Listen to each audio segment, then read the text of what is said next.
It's 2023 and time is ticking, right? And what we're going to be talking about today is how you can save some time while you are underwriting your multifamily deals.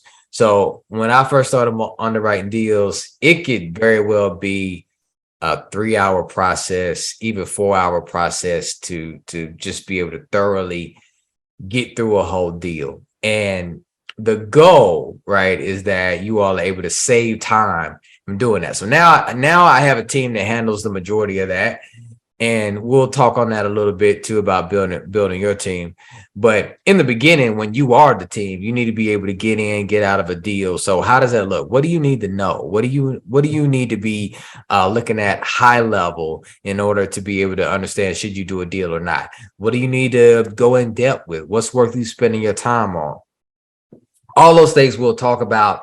And then I'll also share a model, right? So I'm going to share a model that our team uses to leverage getting in and out of deals quickly. So you'll see me demo that at the end. And if you got questions, right, you took time out of your day to hop in here, you got some questions, just go ahead and drop that in. I want to make sure that I get to all of that. So if it's relevant, I'll stop what I'm doing and sort of address that. If not, then once I finish this presentation, we'll go ahead and go back through any of those questions that will put it to the chat, whether you're on Zoom or if you are on Facebook Live.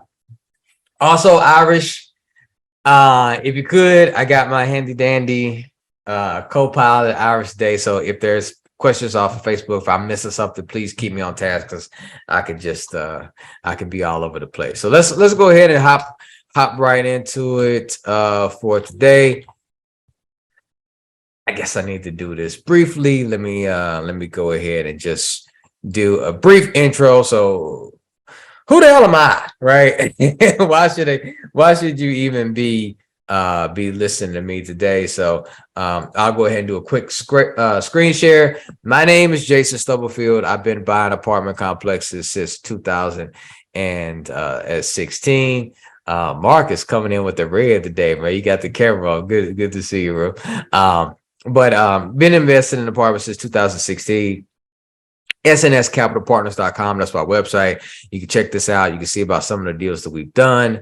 Just a little bit about me and our company. Also, if you are interested in hearing about our passive investing opportunities, then you can click on the Invest tab. That will give you a brief form to fill out.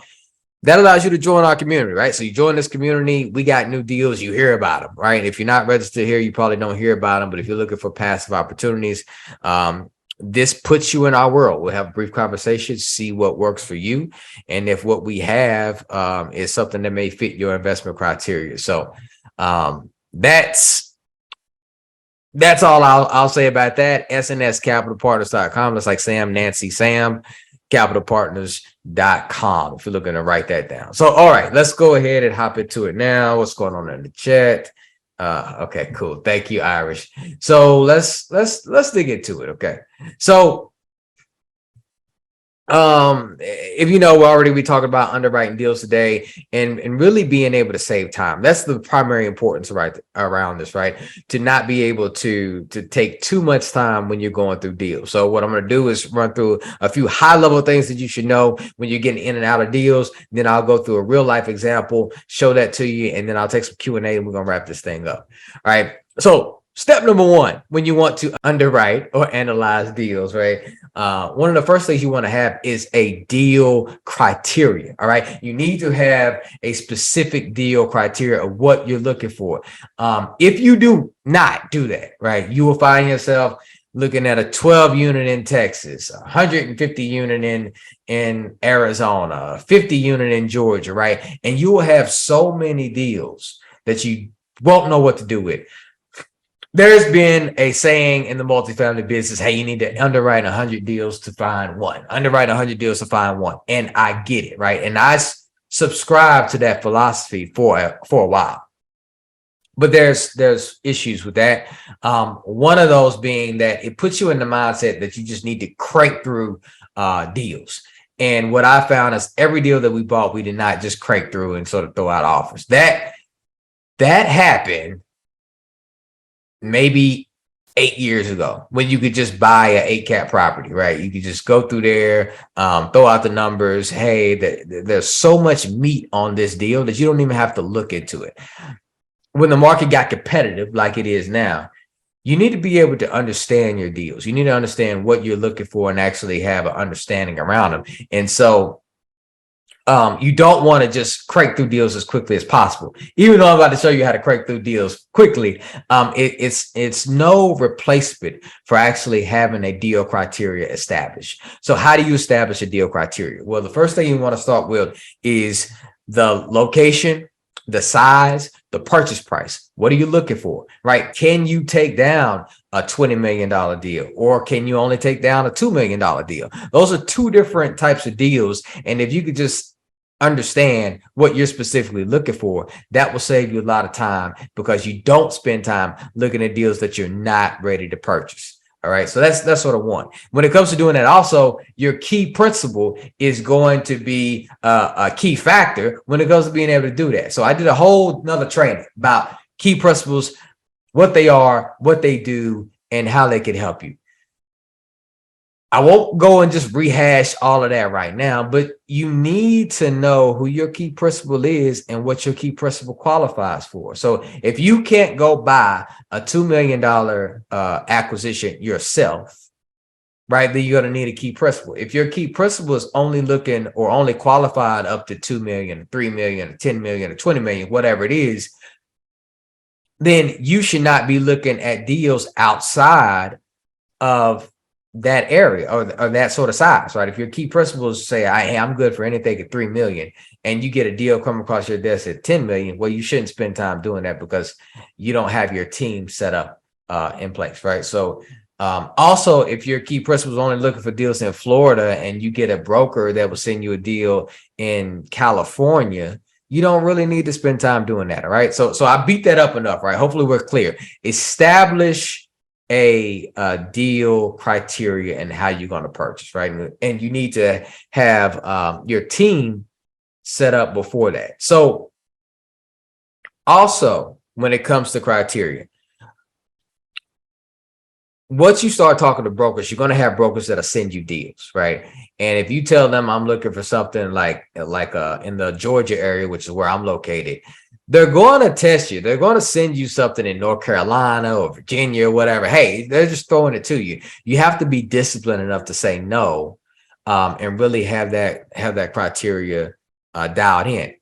But within your market, right? If you establish, say, I'm in Atlanta, real estate is very hyper local, right? And so let me share my screen right now so you can see what I'm talking about.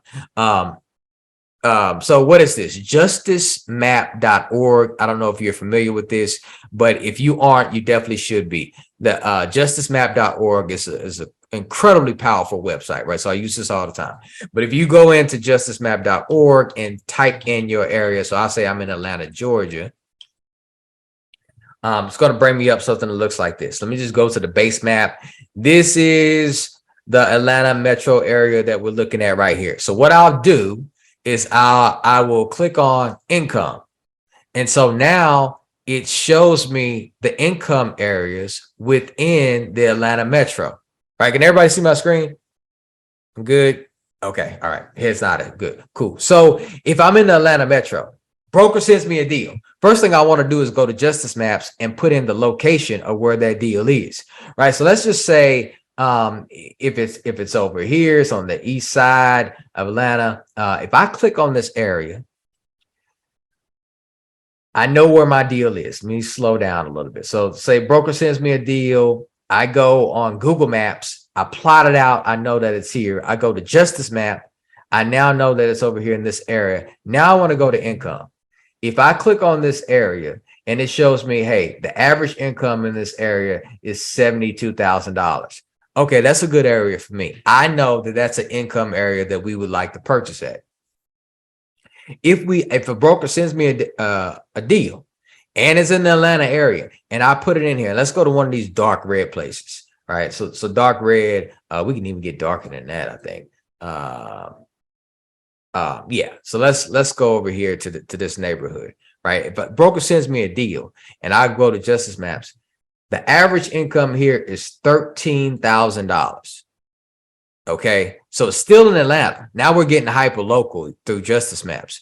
If I see this deal and I'm not prepared, or my property management company is not prepared to handle an area where the average income is $13,000. I mean, at $13,000, that's going to be, your tenants are going to be Section 8, or they're going to have some sort of government subsidy, or they're just not going to be able to pay you that much, right? Because that's a very low income area.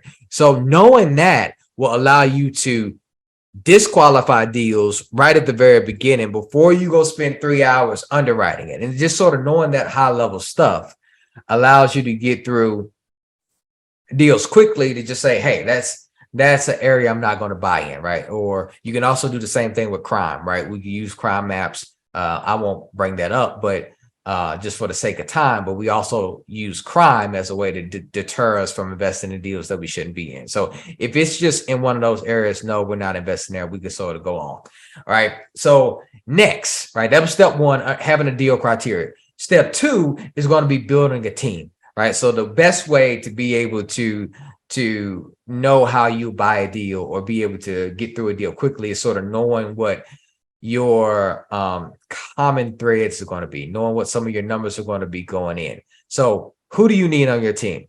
Property managers, right? As I mentioned, the low income area before, you may find a property manager who will look at that deal and say, I don't want to manage over there, right? Or they may look at it and say, hey, we have explosive rent growth in this area. This is what we want to be. You want to have that team established.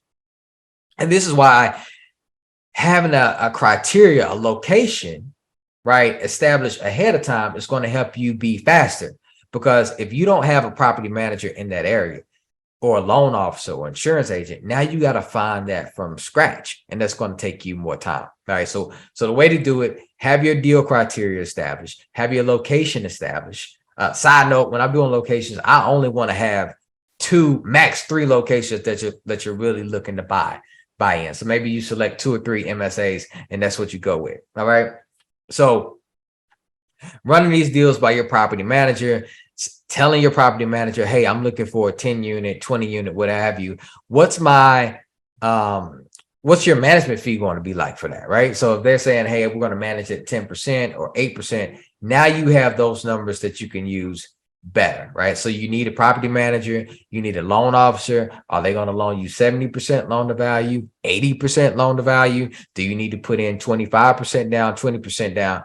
Knowing those things ahead of time is what's going to help you get through deals faster, so you can utilize assumptions, right? Take these assumptions, and you'll see when I show you my example here in a few minutes, how all that comes into play, right? So you want to build a team. So establish your criteria, build your team is step number 2.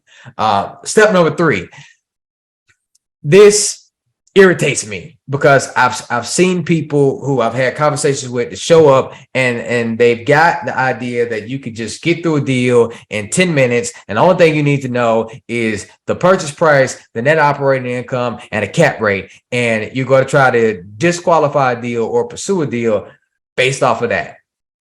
And so if you've ever wondered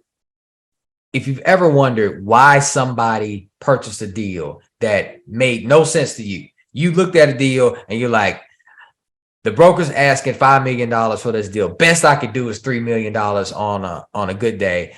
How is somebody buying this deal for $5 million? And then it closed, right? If you've ever wondered that, you have to start to ask yourself questions about that. Usually that's going to happen for just one of a few reasons. One, either the person that bought that deal is a rich dummy, right? They got more money than sense, and they're just an idiot buying something that makes no sense.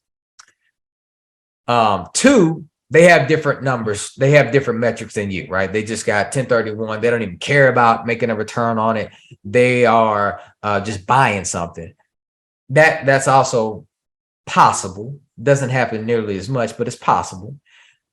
Thirdly, though, maybe they just know more about that deal than you do.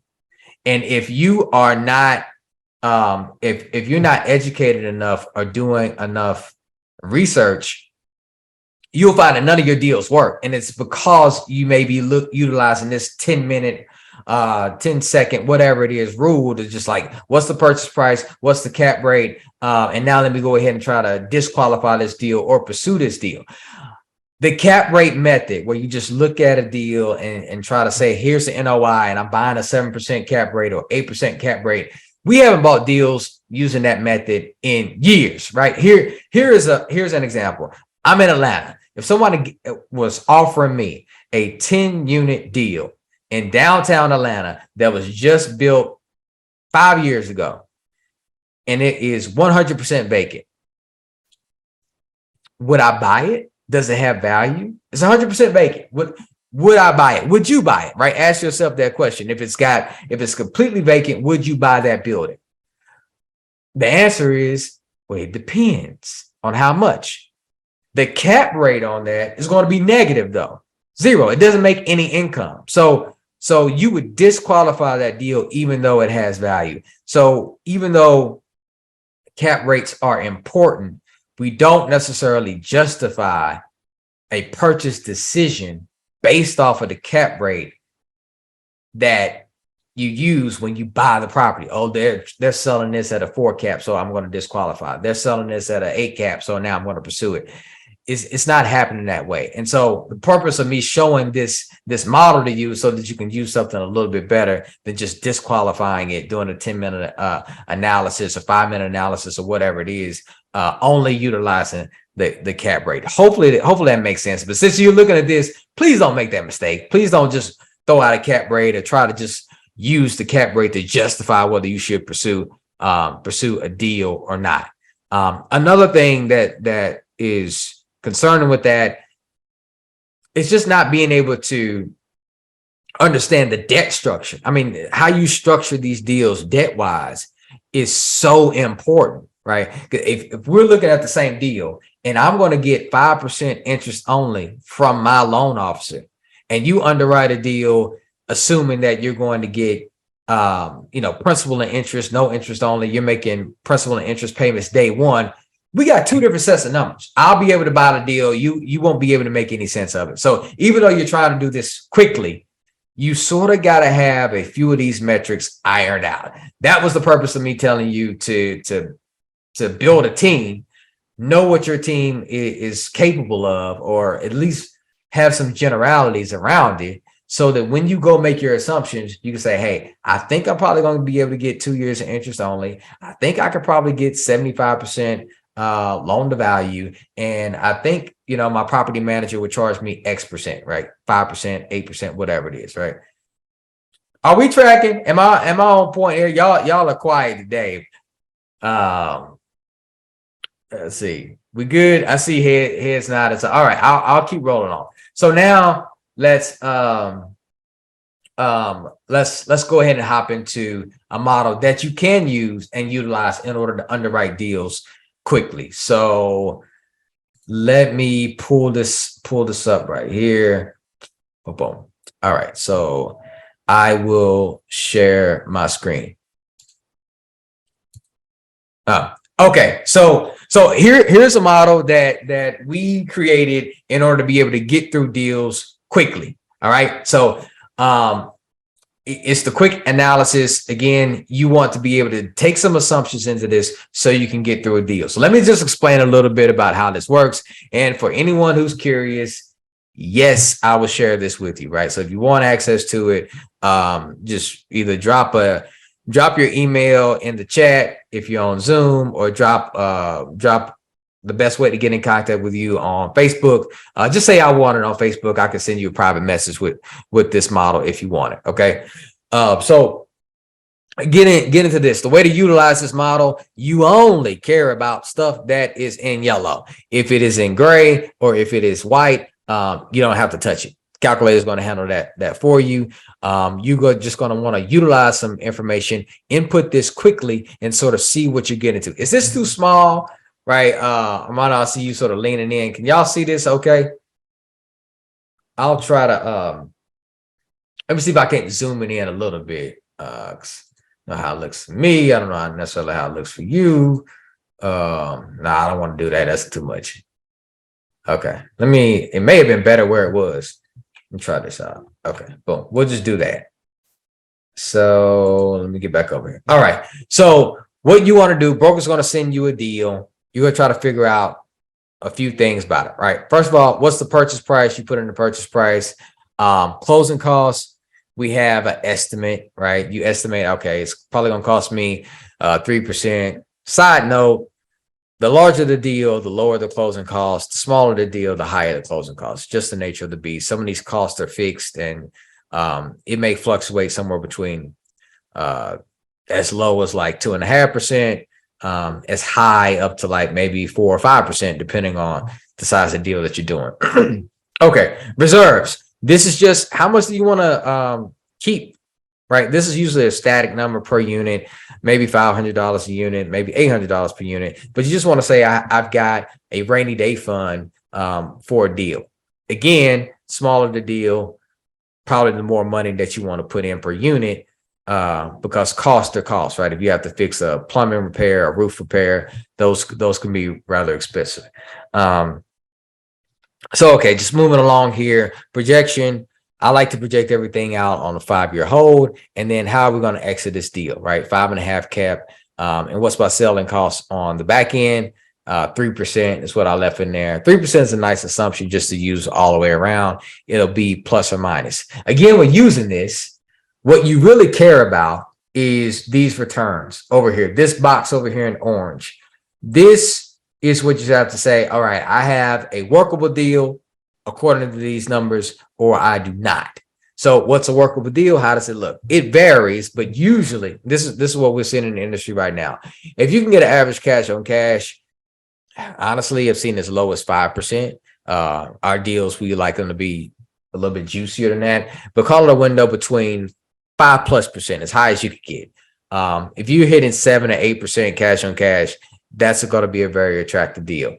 IRR, if you can hit 15% north of that, that's going to be attractive deal. And equity multiple, 1.5, that's on the low end. But if you could get, the closer you can get to 2, you got a good deal, right? If you got 2 and you can tell people that you can double their money in a couple of years, not a couple of years, but 5 years or so, doubling money, that's not a bad deal. So you use this box right here to determine, okay, can this deal work? And prefaces, this is also assuming a syndication model, but if you're not syndicating and you're buying the deal yourself, there's only a few things to change. All right, so let's hop into this. So you got your rent roll, the units. I'm going to put in the number of units that we have.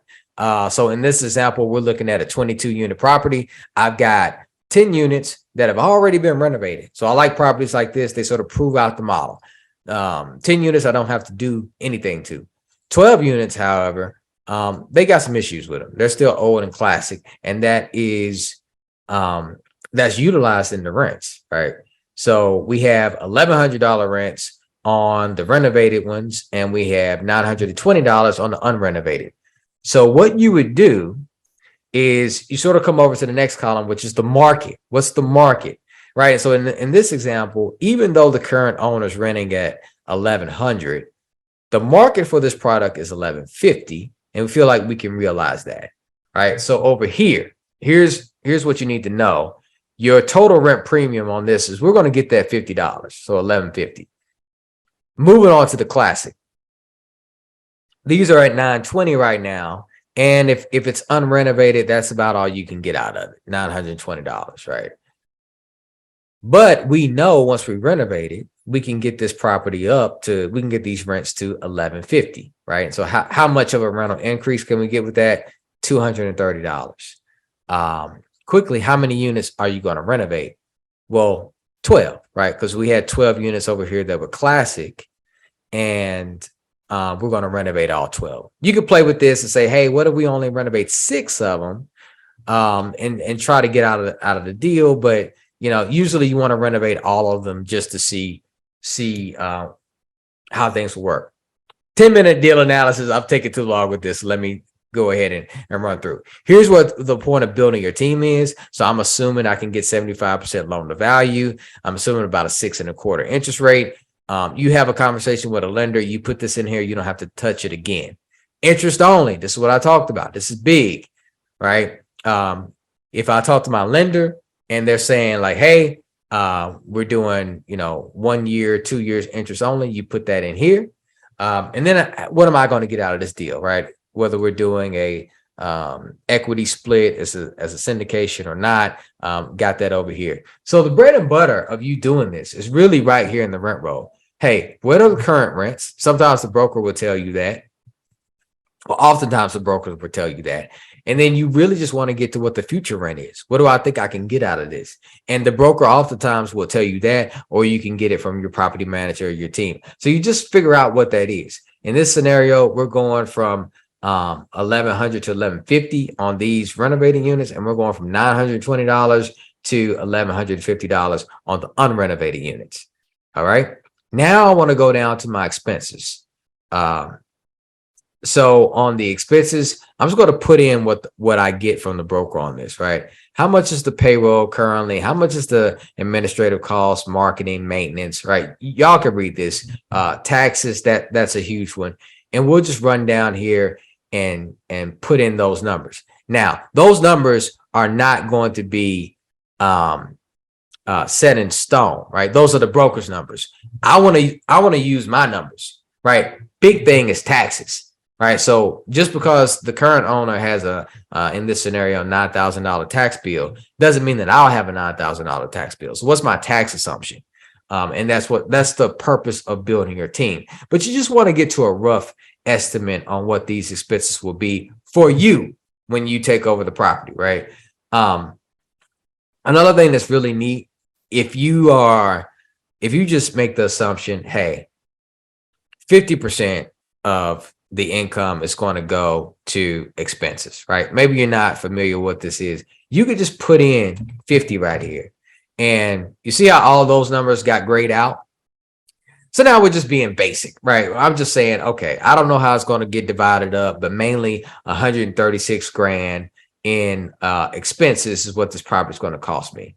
And you can play with this number. Maybe it's a well-run property. There's not a lot of maintenance there. You may want to go down to 45%.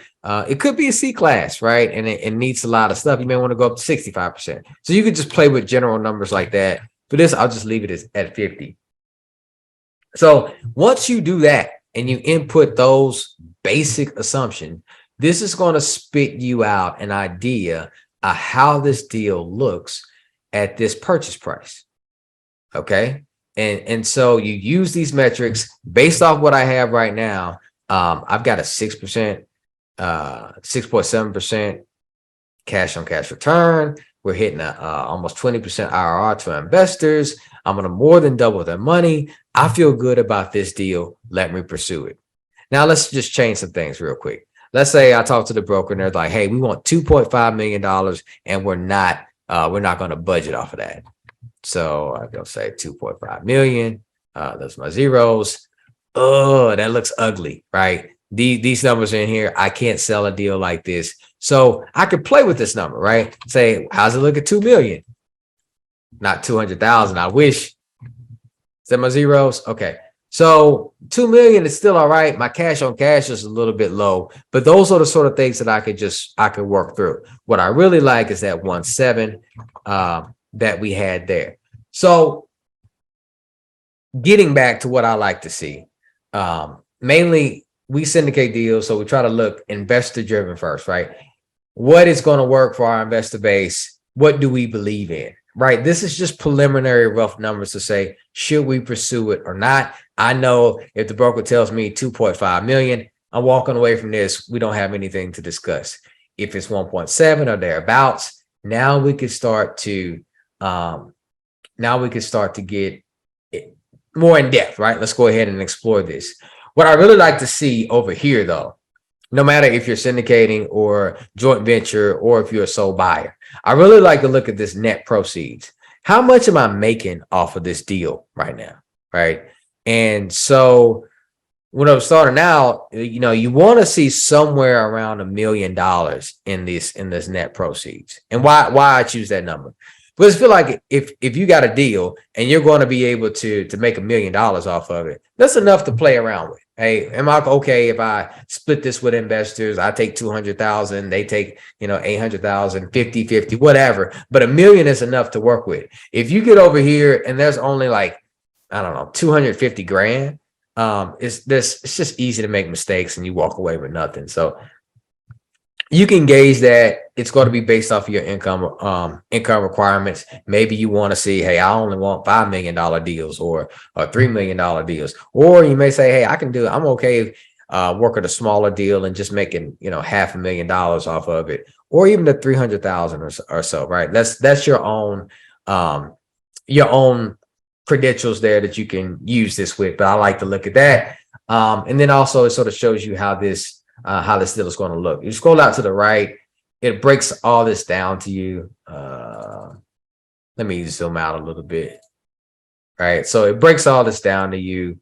How does it look for years 1 through 4 while you own it, and give you a nice pro forma right here. So this is the quick and dirty. Again, there's no substitution for going in and doing thorough due diligence on a deal. We looked at a deal just this week. They had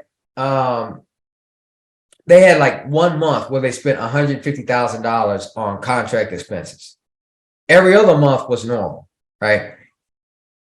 That $150,000 threw off their numbers a lot, right? And it's not going to be recurring. So we have to normalize those expenses to see what should and should not be there. And you need to be able to take the time to be able to do that. Otherwise, you could miss out on good deals. But use this as a dirty, sort of quick analysis to get in and out of deals. If you put all this together, right? If you got your criteria dialed in, I should say, if you know what that is, if you know where you're purchasing, if you know who your key principal is and what you could qualify for, if you know how to look at the income of an area, the crime of an area, and disqualify that, and then you use this tool right here based off the assumptions you have from your team. Here's my property management costs. Here's what my loan officer is gonna be able to do. You're gonna be able to crank through deals and find that one that works for you and make it happen. This is what we utilize right now. So with that being said, I'm gonna stop. I'm gonna check to see if we got any questions coming in. People saying that they want the model. I got you. Facebook froze. Hopefully not. Sam says that this is really good info. Appreciate that. I'm trying to share. All right, I got no questions for me to answer right now. So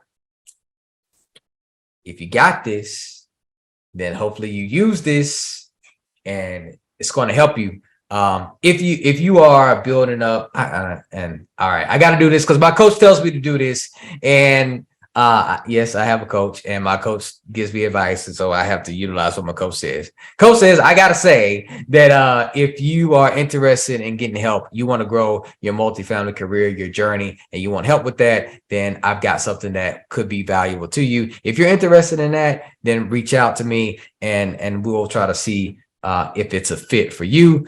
LTV, that's loan to value, Armando. So did get a question that's how much the bank is going to give you based off the purchase price. So 50% loan to value, bank will give you half the money. 80%, they'll give you 80% of the money. Okay. So any other questions before we wrap this up? All right. I appreciate y'all. Thank you for your time. For those who put in information into the chat, we'll make sure we get that. Iris, can you assist with that? We'll get these emails out and make sure they get a copy of this model. What I see. Yeah, there's no mobile app for it, JB. You got to get old school, man. You got to whip out the Excel spreadsheet. So, all right, I'm gone, y'all. Hey, love y'all. Have a great one. Appreciate you. Enjoy your weekend. Make the day a great day on purpose because you deserve it. I'll talk to y'all later.